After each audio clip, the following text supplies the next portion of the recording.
안녕하세요. 구경입니다. 네, 2024학년도 첫 번째 개강, 첫 번째 특강 개강 설명을 시작하도록 하겠습니다.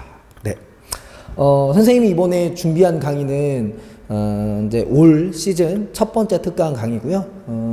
첫 번째 특강 강의이기 때문에 첫 번째 그 학생들에게 국어 공부를 어떻게 1년 동안 쭉 해 나갈 것인지를 중심으로 여러분들이 갖고 있어야 할 태도, 그리고 여러분들이 갖추었으면 좋겠을 것 같은 습관, 이런 것들을 선생님이 알려주고 같이 훈련하고 연습하는 그런 강의가 될 겁니다. 저는 국어 공부라고 하는 건 좋은 태도와 좋은 습관으로 점수를 낼 수 있다고 믿습니다. 따라서 처음 공부를 시작할 때 정확한 습관을 갖고 그리고 정확한 태도를 갖추는 게 굉장히 중요한데요.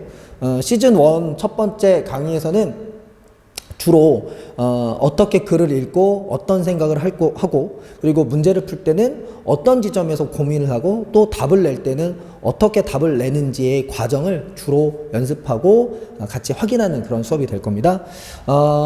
네, 뭐 강의 대상이야 여러분들이 강의 대상이겠죠. 지금 국어를 처음 시작하는 단계고, 작년에 다들 이제 국어 점수 때문에 한번 우리가 어려움을 겪었잖아요. 올해는 그런 걸 좀 극복하고 싶은 모든 학생들이 대상입니다.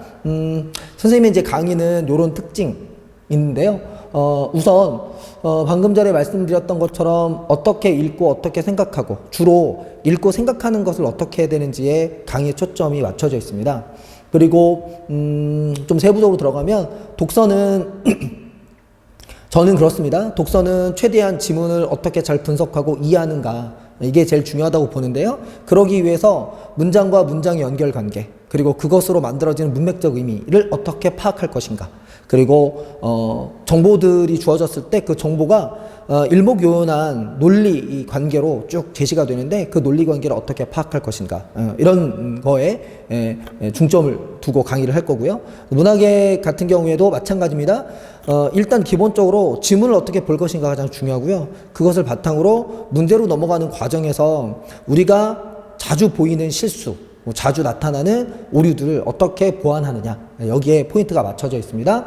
그리고 선생님 이제 이거 문학에서는 그 독서는 지문의 중요도가 상당히 높은데 문학은 지문도 중요하지만 그만큼 선택지를 분석하는 것도 굉장히 중요합니다. 그래서 선택지를 어떻게 잘 변별하고 분석할 것인가, 또한 그 중심으로 수업을 좀 진행하도록 하겠습니다.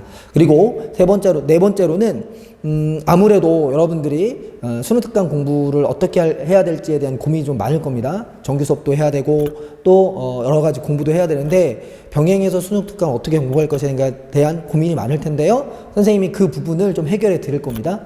수업 시간에 수능 특강 문학 작품을 계속 병행합니다. 그래서 중요한 작품은 선생님이 직접 설명해 드리고, 그리고 작품에 대한 해설 자료를 병행해서 여러분들께 제공합니다. 그래서 여러분들이 스스로 공부할 수 있도록 해주고요. 아무래도 혼자 공부하는 것보다는 훨씬 더 효과적일 것이고 정확하게 수능에 어떤 지점이 나올 것인지에 대한 포인트를 잘 들을 수 있기 때문에 도움이 좀 많이 될 거라고 생각합니다. 그 다음에 다섯 번째로는 선생님이 자랑하는 건데요. 선생님이 자료가 좀 좋은 편이에요. 주간지 형태로 그 한 100문제에서 120문제 정도 주간지가 제공이 될 거고요. 그 주간지는 기출문제, 그리고 비기출문제, 그리고 뭐 EBS 연계 문제, 이런 것들이 포함된 주간지가 제공이 될 거고, 그 주간지에 대한 해설 자료가 같이 나올 거예요. 이 해설 자료는요, 선생님의 말투가 이렇게 오디오북처럼 들리는 그런 해설 자료입니다. 그래서 그 해설 자료로 혼자 공부해서 뭐 매일매일 공부하는 게 누적돼서 그게 실력이 될 수 있도록 그런 시스템으로 여러분들 같이 공부할 겁니다. 그리고 뭐 영상 제공이야 요즘 이제 많이들 하시는데 저도 결석이나 혹은 복습을 위해서 여러분들께 영상 제공을 하고요. 그 영상 제공된 영상으로 여러분들이 공부를 하시면 뭐 2배, 3배 효과가 있을 거라고 생각합니다. 네, 공부라는 게 그렇습니다. 처음 시작할 때가 좀 어려운 거고요. 한번 시작하면 그 리듬대로 수능까지 가게 되는 게 또 공부이기도 합니다. 그래서 처음 조금 어렵고 그리고 좀 바쁘기도 하고 할 것도 많아서 여유도 없을 텐데, 그러나 작년의 실패를 거울 삼아서 올해 좀 다른 결과를 내고 싶다면 선생님과 함께 선생님이 준비한 특강 수업 들으면서 실력을 좀 높이는 기회가 됐으면 좋겠습니다.